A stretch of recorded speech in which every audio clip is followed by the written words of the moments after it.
ఇప్పుడు no cost cough syrup తో 60 రూపాయల విలువ గల ఇన్హేలర్ పూర్తిగా ఉచితం. దెబ్బకి దగ్గు జలుబు మాయం.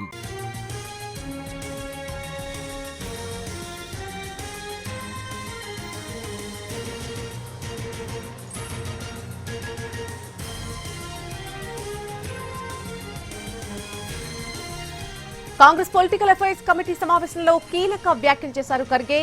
కొందరు ఎమ్మెల్యేల వ్యవహార శైలిపై సీరియస్ అయ్యారు. 4-5 కలిసి గ్రూపులు కడితే భయపడతారని అనుకుంటున్నారా అంటూ మండిపడ్డారు. ఇష్టారాజ్యంగా వ్యవహరించే నేతలను రాహుల్ గాంధీ తాను పట్టించుకోనని అన్నారు.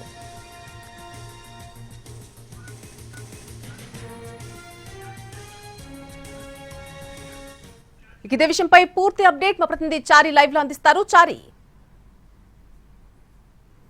మల్లికార్జున ఖర్గే కొన్ని ఆసక్తికరమైనటువంటి వ్యాఖ్యలు, కొన్ని కీలకమైనటువంటి వ్యాఖ్యలుగానే వాటిని చూడాల్సి ఉంటుంది.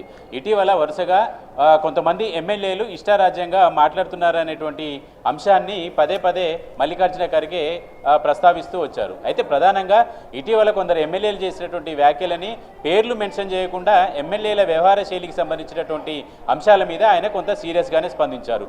4-5 ఎమ్మెల్యేలను ఒక గ్రూప్గా కట్టుకొని సమావేశాలను పెట్టి ఒక గ్రూప్గా అయ్యాము అనేటువంటి ఇండికేషన్ ఇవ్వాలనేటువంటి ఆలోచన కానీ, అలా పార్టీని కానీ ప్రభుత్వాన్ని కానీ ఎవరైనా భయపెట్టాలి అనుకుంటే ఇక్కడ ఎవరు భయపడే వాళ్ళు లేరు.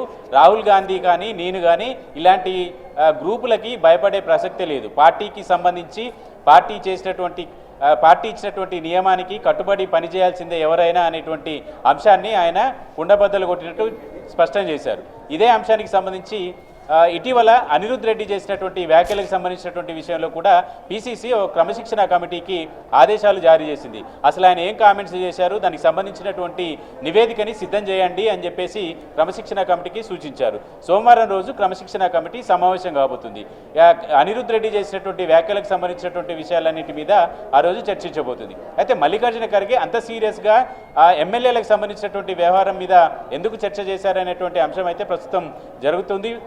పిఎస్సిలో కూడా ఇదే అంశం మీద కీలకమైనగా ఆయన కామెంట్ చేసినటువంటి నేపథ్యంలో ఎమ్మెల్యేలు ఒకరిద్దరు కలిసి గ్రూప్గా కట్టుకి పార్టీని కానీ, పార్టీ పెద్దల్ని కానీ, ప్రభుత్వాన్ని కానీ, ప్రభుత్వ పెద్దల్ని కానీ బ్లాక్మెయిల్ చేయాలనో భయపెట్టాలనో చూస్తే ఊరుకునేది లేదనేటువంటి సీరియస్గా ఇండికేషన్ ఇచ్చారు. రాష్ట్రంలో పార్టీ అధికారంలోకి వచ్చిన తర్వాత ప్రభుత్వ పథకాలు కావచ్చు, ఇతరత్ర అంశాలకు సంబంధించి చాలా కమిట్మెంట్తో పార్టీ ప్రభుత్వం పనిచేసింది. కానీ ఇలాంటి ఎమ్మెల్యేలు కొంతమంది వ్యవహరిస్తున్నటువంటి శైలి ఏమాత్రం ఎవరికి మంచిది కాదు అనేటువంటి ఇండికేషన్ని కూడా ఇచ్చారు. అలాగే సీఎం రేవంత్ రెడ్డిని ఉద్దేశించి కూడా ఇలాంటి చిన్న చిన్న సమస్యలు వస్తూనే ఉంటాయి, అందరూ కూడా కలిసి పనిచేయండి అనేటువంటి సూచన కూడా చేశారు. మిగతా ఎమ్మెల్యేలు మంత్రులందరికీ కూడా ఒక సూచన చేశారు, అందరూ కలిసికట్టుగా పనిచేయండి, ఎవరు ఇబ్బంది పెట్టుకోకండి అనేటువంటి అంశాన్ని కూడా ఆయన స్పష్టం చేశారు. ఓ రకంగా పిఎస్సి సమావేశంలో ఇటీవల వరుసగా కామెంట్లు చేసినటువంటి కాంగ్రెస్ పార్టీకి సంబంధించినటువంటి ఎమ్మెల్యేలు కావచ్చు, నాయకులకు ఇది ఒక రకంగా వార్నింగ్ అని చెప్పొచ్చు.